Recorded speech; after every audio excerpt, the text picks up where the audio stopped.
Garum was the Romans' favorite sauce, considered the true liquid gold of the Roman Empire.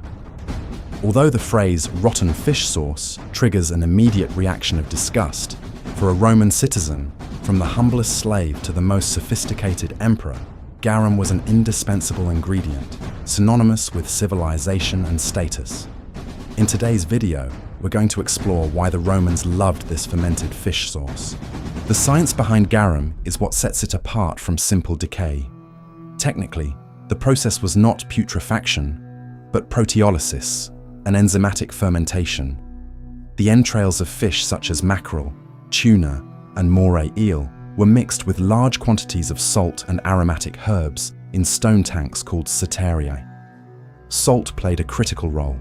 It prevented the growth of dangerous bacteria that would cause true spoilage, while natural enzymes present in the fish's digestive tracts broke down the proteins in the flesh, transforming the solid into a translucent amber liquid.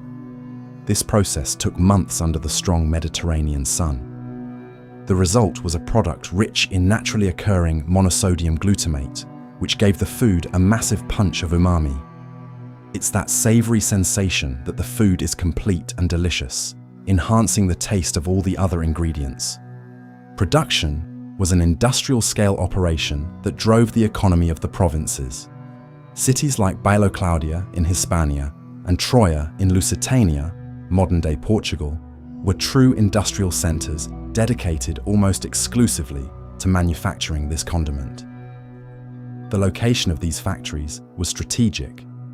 They needed to be close to the coast for quick access to fresh fish and salt. But because of the overwhelming odor released during the months of fermentation, Roman laws often required facilities to be built outside urban perimeters.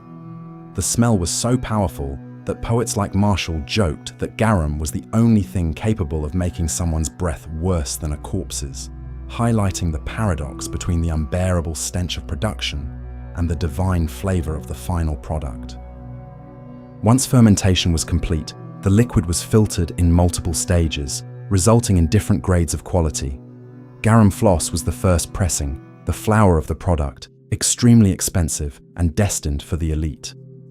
What remained in the tanks, a thicker and saltier fish paste called alec, was sold at popular prices to the lower classes, ensuring that even the poor had access to a vital source of protein and amino acids. Transport was done in standardized ceramic amphorae, which crossed the seas in cargo ships.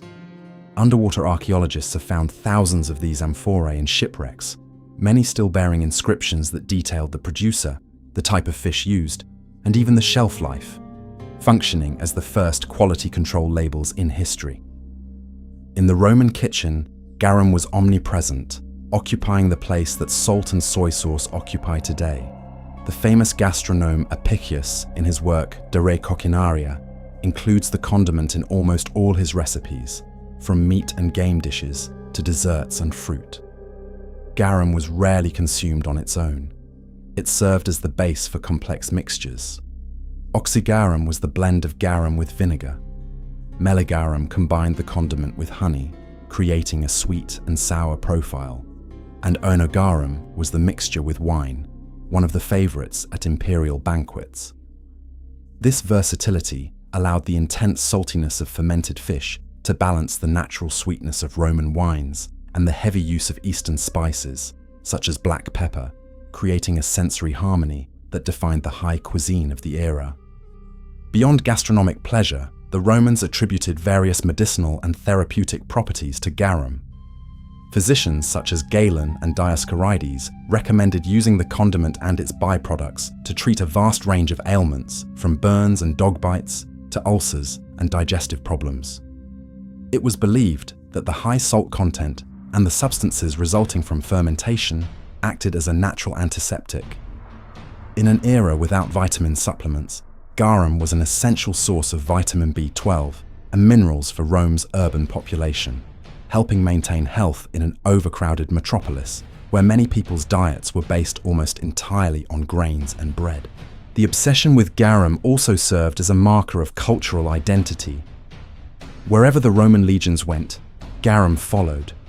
From Hadrian's Wall in Britannia to the sands of Egypt, The supply of fermented fish was essential to keeping troop morale high and spreading the Roman way of life. While the Germanic peoples drank beer and ate butter, the ideal Roman was the one who seasoned his olive oil and his wine with fish sauce. On salt and constant pirate invasions made it difficult for the Romans to produce garum on salt, and constant pirate invasions made the large coastal factories vulnerable and economically unviable. The technique, however, did not disappear completely. It fractured into smaller local traditions. Garum's legacy survives today in Italian cuisine. Garum was therefore not merely rotten fish, but a masterpiece of Roman gastronomy.